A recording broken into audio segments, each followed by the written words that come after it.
तर मुलांच्या टिफिनसाठी ही एक अतिशय पौष्टिक अशी रेसिपी आहे. तर नमस्कार मंडळी, मी आहे रोहिणी आणि पुढे रोहिणीमध्ये तुमचं खूप खूप स्वागत आहे. तर बीटरूटची टिक्की आज आपण बघणार आहोत. बनवायला अगदी सोपी आहे आणि खूप कमी साहित्यापासून सुद्धा बनणारी आहे. तुम्ही तुमच्या मुलांच्या डब्यामध्ये ही नक्की द्या. तर इथे मी 2 बटाटे घेतलेले आहेत. ते कट करून घेणार आहे मध्यभागातून. याने काय होते तर बटाटे लवकर शिजले जातात, त्यामुळे मी कट करून घेतलेले आहेत आणि पातेल्यामध्ये टाकलेले आहेत. इथं मी पाणी टाकते.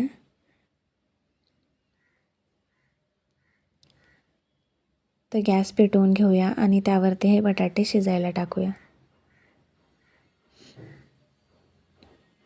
एक 10 ते 15 मिनिट ह्याला शिजवून घेऊया आणि त्यानंतर इथे बघू शकता बटाटासुद्धा शिजला गेलेला आहे. तर काढून घेऊया. यानंतर आपल्याला बटाट्याचे साल काढून घ्यायचे आहे. इथे मी बटाट्याचे साल काढून घेते.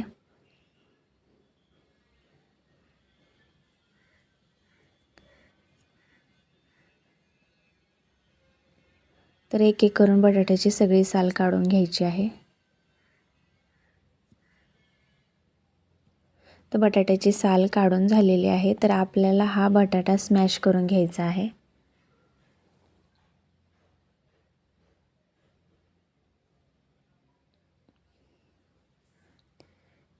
इथे मी फोर्कच्या साहाय्याने हा बटाटा स्मॅश करून घेत आहे.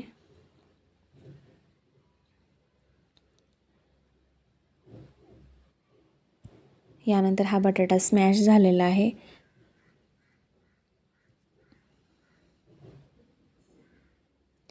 यानंतर काय करायचं आहे, यानंतर आपल्याला एक बीटरूट त्याचे साल काढून घ्यायचे आहे. इथे मी हा एक बीटरूट घेतलेला आहे. याची पूर्णपणे साल काढून घेऊया. साल काढून झाल्यानंतर हा बीटरूट आपल्याला किसून घ्यायचा आहे. तर इथे मी किसणीच्या साहाय्याने हा बटाटा किसून घेत आहे.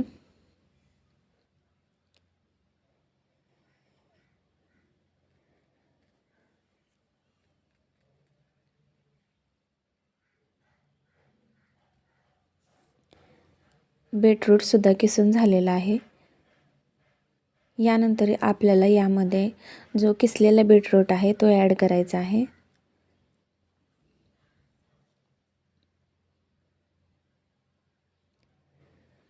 आणि हे मिश्रण एकजीव करून घ्यायचं आहे.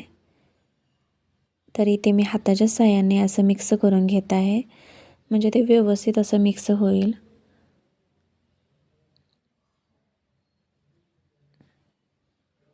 आणि इथे बघू शकता बीटरूटचा कलरसुद्धा अगदी रेड रेड झालेला आहे.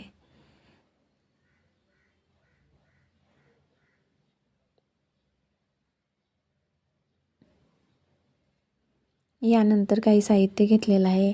एक मिरचीचे काप करून घेतलेले आहेत, तसेच कांदा, कोथिंबीर आणि लसणाचे सुद्धा काप करून घेतलेलं आहे. तर हे मिश्रण असं तयार झालेलं आहे. यानंतर यामध्ये हळद पावडर टाकलेली आहे, तसेच धना पावडरसुद्धा टाकलेले आहे. यानंतर लाल तिखट टाकलेलं आहे थोडंसं, तसेच चवीप्रमाणे मीठसुद्धा टाकून घेत आहे. यानंतर जो कांदा कट केलेला आहे तो टाकून घेते.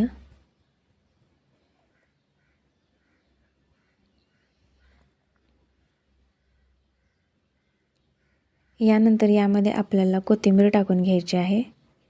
तर इथे मी खूप सारी कोथिंबीर टाकून घेतलेली आहे. तसेच लसणाचे कापसुद्धा टाकून घेतलेले आहेत. याने टिक्कीला खूप छान अशी चव येते. तसेच थोडेसे मिरचीचे कापसुद्धा कापून घेतलेले आहेत. हे सगळं व्यवस्थित असं टाकून झाल्यानंतर आपल्याला यामध्ये एक 2 ते 3 चम्मच गव्हाचे पीठ किंवा कॉर्नफ्लॉवरसुद्धा यूज करू शकता.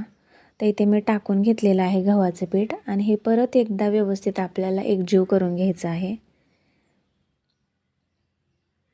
तर इथे मी हातानेच हे व्यवस्थित असं मिक्स करून घेत आहे हे मिश्रण.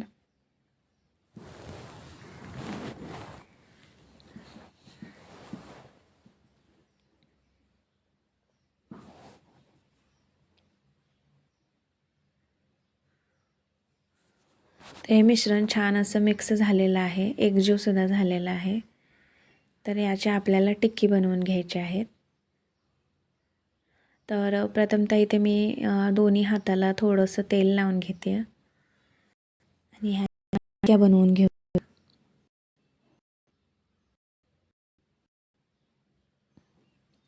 तर साधारणतः ती मी अशा ह्याच्यामध्ये टिक्की बनवून घेत आहे. थोडीशी जाडसर टिक्की. तर एक एक करून आपण सगळ्या टिक्क्या बनवून घेऊया.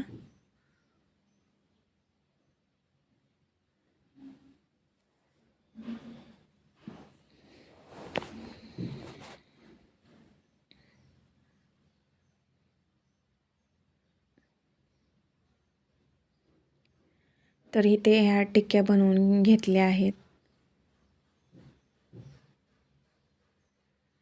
आणि तुम्ही इथे बघू शकता एक एक करून मी सगळ्या टिक्क्या बनवून घेतलेल्या आहेत.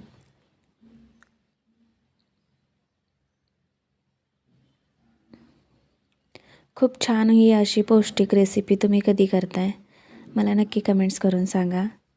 तर इथे मी गॅसवरती पॅन ठेवलेला आहे. तो हलकासा गरम झाला की त्यामध्ये आपल्याला थोडंसं तेल टाकायचं आहे.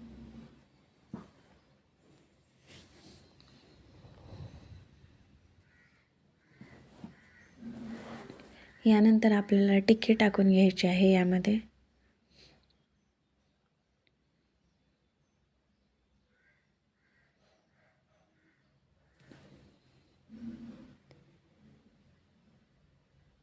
ह्या टिक्की आपल्याला व्यवस्थित अशा भाजून घ्यायच्या आहेत दोन्ही बाजूने खरपूस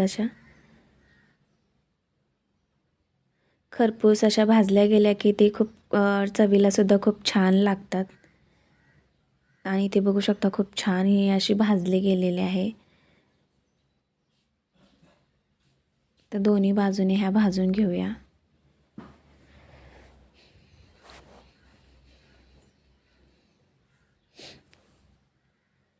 टिक्कीला खूप छान असा कलर आलेला आहे. कांदासुद्धा तो आतला भाजला गेलेला आहे, तसंच लसूणसुद्धा. तो खूप छान ही अशी टिक्की भाजली गेलेली आहे.